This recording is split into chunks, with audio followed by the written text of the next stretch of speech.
Hey y'all, Natalie here, and in the Mixed Media Frenzy Facebook group today, we are scraplifting the Queen, Missy Wooden. I just showed you her layout there in the bottom right, and we are doing this grid background, but it's like a triangular grid. And if you've watched any of my videos, you know I'm not one for rulers so very much. I'm not a precise scrapper at all. So this is, the beginning part of this was a little difficult for me, but I make it work. So I use my T-square ruler to mark the center of my page. I'm trying to figure out the best way to get this triangular grid pattern of paper on the background here. And if I recall, because I'm certain I watched Missy's video for that layout, I think the paper was originally already made that way, and she just cut along the lines delineating it.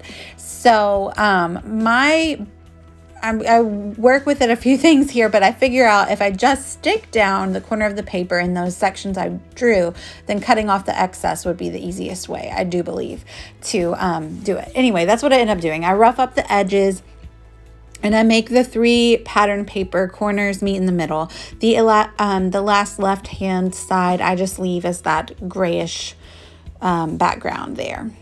So this is the Mixed Media Frenzy Facebook group hop. We are, like I said, scrapbooking this layout from Missy Wooden, and this is my take on it. I'm using America the Beautiful collection by Photoplay. And we had these family photos taken, I think at the very end of May, which explains a little bit of like patriotic wear that we have going on. And so I thought that it would be cool to use this patriotic scrapbook collection to do one of those photos. I hadn't done any of those photos yet in my scrapbooks. So I also have not printed them off and display them in my home, you know, either. So why not? I literally look and print photos all day long. Like, why do I not do that? Why don't I hang them in my home? I don't know. So I'm going to cut it down. I just kind of did like an odd size. I'm not exactly sure what it was, but I just wanted it to fit right there nicely in the middle. And so now I'm going to work on the flowers. So on Missy's layout, she had a lot of really large watercolored flowers without really much detail. So I grabbed this watercolor paper and I split it in half, and I do one section that's going to be red, and that's going to be flowers off of my die cut machine. So I'm using my Ken Oliver Color Burst Crimson, I think it is, watercolor powder. And I go back in with like a little bit of a darker watercolor later just to make it a little bit of a darker red, because of course if you add more water, it dilutes the color. Excuse my dog, that was her. But also because the color in this collection is like a burnt red. And then that is, I think that's a Brusho powder pigment. And then I use a shimmer, Nouveau shimmer powder, as well as a Ken Oliver Indigo color burst. So I just kind of mix all those together, and you'll see here I add a lot of water and let them kind of all run together. But the shimmer, the Nouveau shimmer powder does add some shimmer to those otherwise flat watercolors. But I am going to go back in once these are dry, and I'm going to add some watered down Nouveau glimmer paste or glacier paste. I'm not sure exactly. But it's in silver glitter color, because I've said this before in other videos, but for some reason when I do patriotic colored layouts, red, white, and blue, I always add like a silver shine rather than a gold, or I don't always, but a lot of times I do. I don't know why, but yeah, so it looks really pretty. So I would just water that down and splatter that on. Now, of course, I wanted to participate. I always participate in these, but I said, of course, I'm going to participate in scrapbooking Missy. She's my all-time favorite. Every bit of mixed media that I have learned, pretty much, I've learned from her. So this is a technique I learned from her, watering down that Nouveau paste and using it as splatter.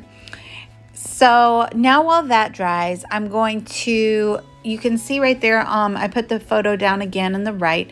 She has used white gesso and kind of just gave them a cloudy look behind the photo. So that's what I'm going to do. I'm a more is more girl, so it's really hard for me to have a light hand. So I'm going to try really hard.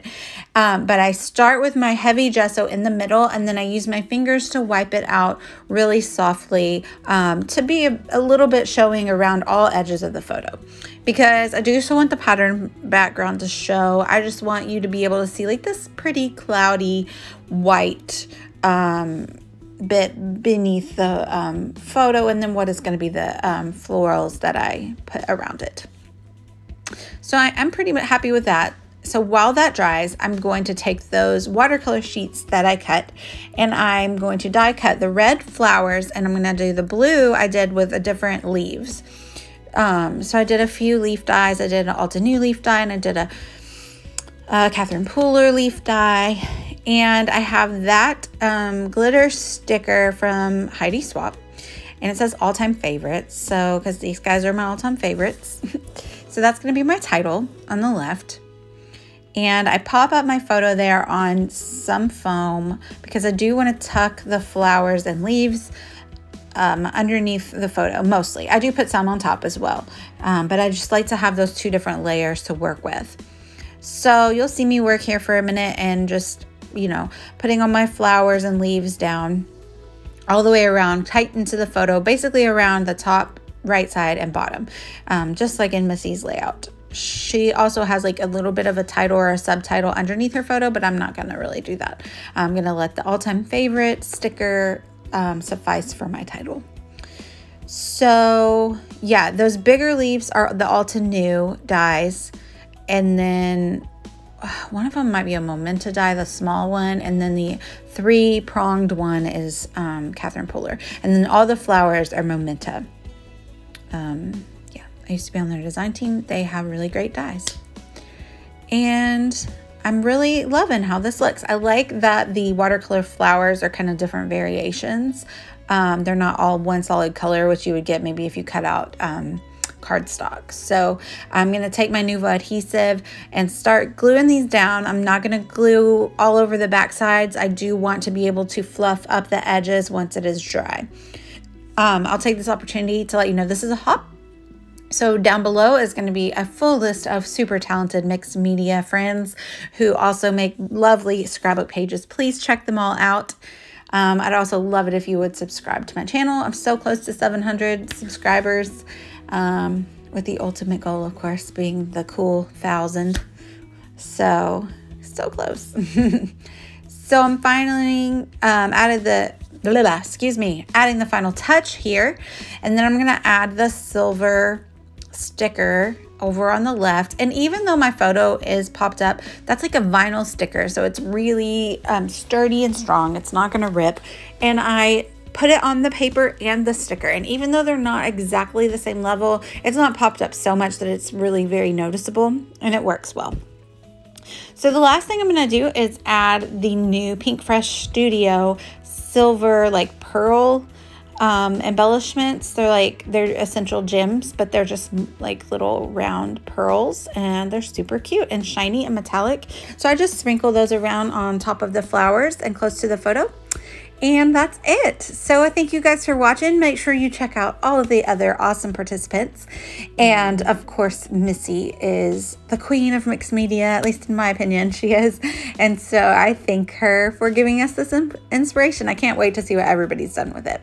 Thanks for watching, and see you guys later in the next video. Bye.